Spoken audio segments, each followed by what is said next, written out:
আসসালামু আলাইকুম, স্বাগতম জানাচ্ছি বিবিসি নিউজ আন্তর্জাতিক সংবাদে। শুরুতেই সংবাদ শিরোনাম, এরপর বিস্তারিত।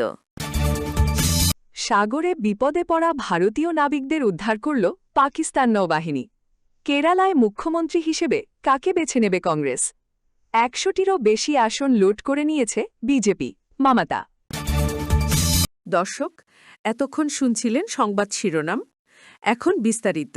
আপনি যদি ইসরায়েলের ধ্বংস চান এবং মুসলিমদের পাশে থাকেন, তাহলে ভিডিওতে লাইক করে চ্যানেলটি অবশ্যই সাবস্ক্রাইব করে দিবেন এবং আপনার মূল্যবান মতামত অবশ্যই কমেন্টে লিখে জানিয়ে দিবেন।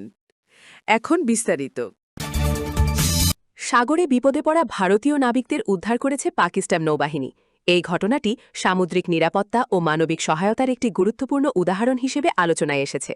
সমুদ্রপথে যাতায়াত বরাবরই ঝুঁকিপূর্ণ, কারণ আবহাওয়ার পরিবর্তন, যান্ত্রিক ত্রুটি কিংবা নেভিগেশন সমস্যার কারণে যে কোনো সময় জাহাজ বা ছোট নৌযান সমস্যায় পড়তে পারে। এমন পরিস্থিতিতে দ্রুত সহায়তা পৌঁছানোই সবচেয়ে গুরুত্বপূর্ণ বিষয় হয়ে দাঁড়ায়।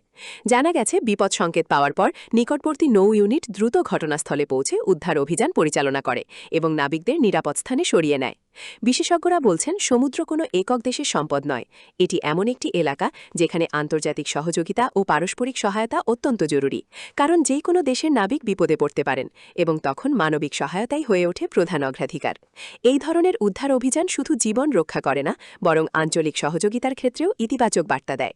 সামুদ্রিক নিরাপত্তা বিশেষজ্ঞদের মতে, ভবিষ্যতে আরও উন্নত যোগাযোগ ব্যবস্থা, রিয়েল টাইম মনিটরিং এবং যৌথ মহড়া এ ধরনের পরিস্থিতি মোকাবিলায় বড় ভূমিকা রাখতে পারে। সাধারণ মানুষের কাছেও এই ঘটনা একটি ইতিবাচক বার্তা বহন করে। মানবিক সহায়তা অনেক সময় সব পার্থক্যকে ছাপিয়ে যেতে পারে। কেরালায় নেতৃত্ব নির্বাচন নিয়ে আলোচনা এখন বেশ জোরালো, কারণ একটি বড় সাংগঠনিক সিদ্ধান্ত শুধু একজন ব্যক্তিকে দায়িত্ব দেওয়া নয়, বরং ভবিষ্যৎ উন্নয়ন পরিকল্পনা, প্রশাসনিক দিক নির্দেশনা এবং জনসেবার অগ্রাধিকার নির্ধারণের সঙ্গেও জড়িত।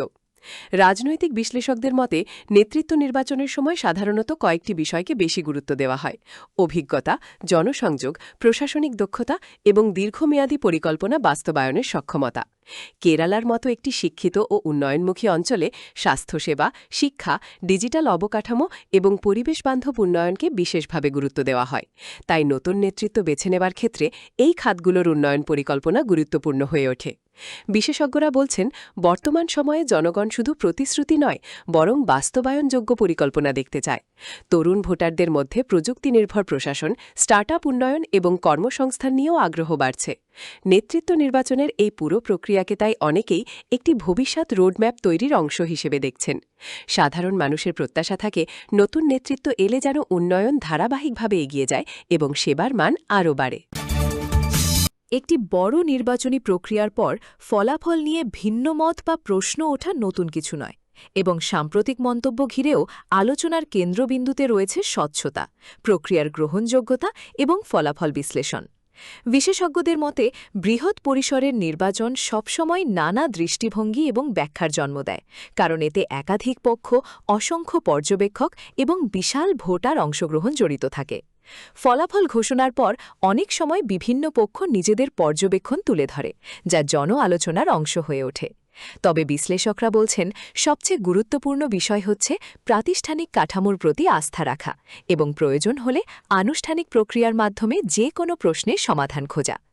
একই সঙ্গে প্রযুক্তি নির্ভর ভোট ব্যবস্থাপনা, পর্যবেক্ষণ প্রক্রিয়া এবং তথ্য প্রকাশের স্বচ্ছতা বাড়ানো হলে ভবিষ্যতে এ ধরনের বিতর্ক কমতে পারে। সাধারণ মানুষের জন্য এই আলোচনার মূল শিক্ষা হল, গণতান্ত্রিক প্রক্রিয়ায় অংশগ্রহণের পাশাপাশি তার গ্রহণযোগ্যতা নিশ্চিত করাও সমান গুরুত্বপূর্ণ। নির্বাচনী ফলাফল শুধুমাত্র জয় পরাজয়ের হিসাব নয়, এটি একটি অঞ্চলের ভবিষ্যৎ নীতি নির্ধারণ, উন্নয়ন পরিকল্পনা এবং জনসেবার গতিপথও নির্ধারণ করে।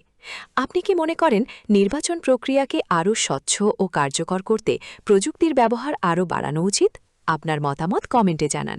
ভিডিওটি তথ্যবহুল মনে হলে লাইক ও শেয়ার করুন, আর আরও এমন আপডেটের জন্য সাবস্ক্রাইব করে সঙ্গে থাকুন।